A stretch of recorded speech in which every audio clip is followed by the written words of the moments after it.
Today, we're diving into something really cool. Anthropic just released a brand new AI model called Claude Sonnet 4.5. This is their mid-tier workhorse model designed to be fast, affordable, and powerful enough for coding, reasoning, and automation. In this video, I'll show you exactly how to start using it and connect it to n8n so you can use it inside of your AI agents and automations. So if you've ever wanted a model that can reason, call tools, and stay on task without racking up huge costs, this is it. What makes Claude Sonnet 4.5 a big deal? First, it balances speed and intelligence better than anything else Anthropic has released at this tier. You're getting near Opus level reasoning without the Opus price tag. It supports up to 200,000 tokens of context by default, so you can drop in entire documents, transcripts, or databases. And if you really want to push it, there's even a 1 million token context mode, which is crazy for long-running agents and memory-heavy workflows, but it does cost more. Sonnet 4.5 runs at $3 per million input tokens and $15 per million output tokens. That makes it way cheaper than Opus, but still powerful enough to handle complex tasks. It's priced so you can actually run it in production all day, which is why people are calling it the sweet spot between cost and capability. Performance-wise, Sonnet 4.5 is showing big improvements over the previous version. Anthropic says it can stay focused for over 30 hours straight on complex multi-step tasks, and it's currently leading SWE Bench Verified, which is the gold standard coding benchmark.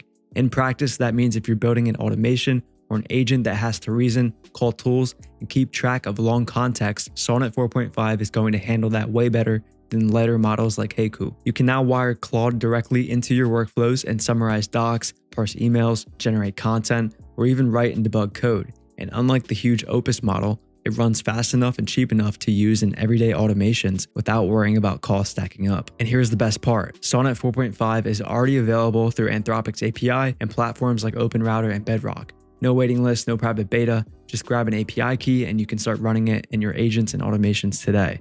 And that's exactly what we're going to do next. We'll set up n8n for free and wire it into Sonnet 4.5 with an API. If you already have n8n set up, you can skip to this timestamp. But for anyone starting fresh, here's how it works.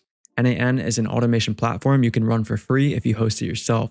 So imagine this container here as your computer, and inside of it, we'll need to set up a virtual environment called Docker, and Docker will run n8n for us. On the other side, we've got the internet. Inside this container is OpenRouter. It's a service that gives you access to models like Claude Sonnet 4.5 through an API. All we need to do to connect the two is get an API key. So first, go to docker.com and download Docker Desktop. Once it's installed, it'll look like this. Then in the description, I've left a link to a Docker Compose file. That file is basically a recipe. It tells Docker which services to start and how to configure them. This part here is for starting the n8n platform, and this part here is for starting a Postgres database, which is where our n8n automations are stored. Once you've downloaded it, you can make a new folder on your desktop called docker-n8n or anything you want. You'll drag this file into that folder. Then you're going to open up a terminal on your computer. You're going to cd to your desktop and then into that file or folder. And then you're going to run docker compose up. And this is going to start those services for you. In a second, on the Docker desktop app, you'll see these green dots, which means everything is going smoothly. So you can open up this container and then you'll see this localhost 5678 and you can open this. And here you have your n8n instance, so set up your owner account and you're ready to go. Now we'll hook up OpenRouter to access the model. So create a new workflow and we'll choose the AI agent node, and this will create an AI agent that we can chat with. But there's going to be an error because we don't have a model connected yet. It needs a brain to understand what we're saying. So to add a model, we're going to click this plus icon under the chat model. Then we're going to search for OpenRouter. Like I said earlier, we're going to need an API key to connect OpenRouter to our n8n. So click Create New Credential, and here is where we paste the API key. You're going to go to openrouter.ai and create an account. Then you can click on Keys and click Create API Key. We'll give it a name and then click Create. And here's your API key. You're going to want to copy this and paste it somewhere secure like your notes, because once you close this modal, you won't be able to see it again. And then also paste it into the API key field and click Save. It should say connection tested successfully. Okay, then you're also going to have to make sure you have credits in your account. So add a payment method and add just $5 in your credits. Now from this list, we can choose any model that we want. That's the beauty of OpenRouter. Instead of being locked into one company's AI models, you can mix and match across many. And this flexibility is going to come in handy later when we compare Claude Sonnet 4.5 directly against OpenAI's GPT-5. But anyway, let's choose Sonnet 4.5 by searching for it. Anthropic Sonnet 4.5, there we are. Now that we have that hooked up, we can go back to our chat and try this again. There we go, Claude 4.5 gave us a response, and so it looks like we're ready to test this thing out. First, we'll start with some basic prompts just to see how it thinks and responds. Then we'll get a feel for how the model behaves by setting up a simple automation, something practical like summarizing a PDF, generating an HTML overview, and sending that out by email. This way, we're not only testing its ability to handle long documents, but also its usefulness for generating content and chaining together real tools. So I'm going to ask it, explain quantum computing like I'm 10 years old to see how much depth it can give me. So here is the answer. Notice how it doesn't just explain quantum computing. It builds a story, uses analogies, and even wraps up with a memorable comparison about bikes and rockets. That's the kind of clarity you want when you're testing how a model thinks. So now let's see how it does with structured output. I'm going to clear the executions here and paste this in. Make me a bulleted list of the top 5 benefits of AI automation, and I'll send that off. Here we go. Uses a big bold header and 5 bullet points with a bold beginning. So this is a well-structured response, and the points are valid. Increased efficiency, cost reduction, improved accuracy, enhanced decision-making, better customer experience. Plus, that was super quick to generate. Real quick, let's look at the cost. I've ran 3 queries so far, and very, very cheap. Each one is a fraction of a cent. Now let's take this a step further and give our agent the ability to call tools. In this example, we're going to ask it questions about a PDF, specifically Nike's 10K report. It's over 100 pages long, and that's a lot of data for the agent to process. And here's how it works. This first tool here is responsible for downloading the report from our Google Drive.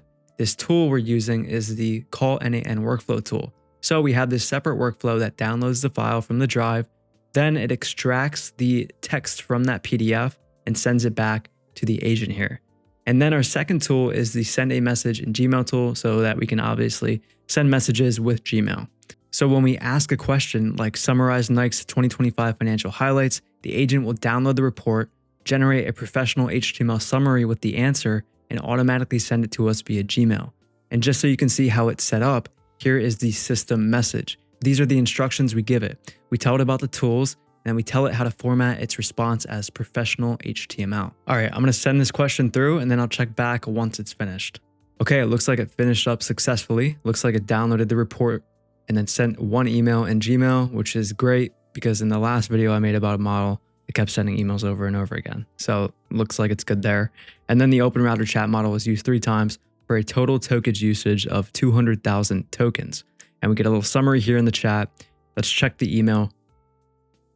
All right, here's our email. It has the subject and a beautiful looking email body here with an executive summary, key financial metrics, year-over-year growth analysis, these great tables, and it actually has the same color theme as the PDF. See here in the PDF, we have this orange color theme, and back in the email, we also have that orange color theme.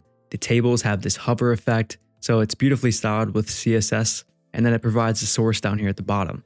So it's pretty amazing that this model was able to process a 100-page PDF and generate such a clean email based on our question we asked in the chat here. But let's see how it compares with GPT-5. So I'm going to duplicate this workflow like so. And then we're going to switch out this Sonnet 4.5 for GPT-5. I'll ask it the same exact question. Summarize Nike's 2025 financial highlights. Let's go. Okay, it just finished up and it said, I've sent you an email with Nike's financial highlights. Looks good. Use the report, the email successfully, and the router 3 times. And it has the token usage of 169,000 tokens. Let's go to our email. Refresh. All right, here we are with the email. Oh, yeah, I've got to say, I don't know about you guys, but I think this might be a bit better than this. This has no styling whatsoever. It does give us the information we needed. I guess you could say it's more concise, but yeah, I definitely like the Sonnet version better. If you're curious about the cost of these runs, let's go to OpenRouter to see. We have the Claude Sonnet clocking in at about 3 cents for these queries here. So 3 cents each, and then a fraction of a cent for these ones. And then our GPT-5 was 1 cent. So GPT-5, yes, it's a bit cheaper. A lot cheaper, actually. This is 3 cents, this is 1 cent. But, the quality, there's a big difference there. I'm sure maybe I could prompt GPT differently and get it to definitely do the styling. But from our example today, this is what happened. Speed-wise, GPT-5 is also a bit faster than Claude. So the point of this video was to show you how to use Claude Sonnet 4.5 inside of n8n and to give you the key info you need to actually put it to work. I wanted to keep this short and to the point, but if you'd like me to go deeper and test more use cases, let me know in the comments.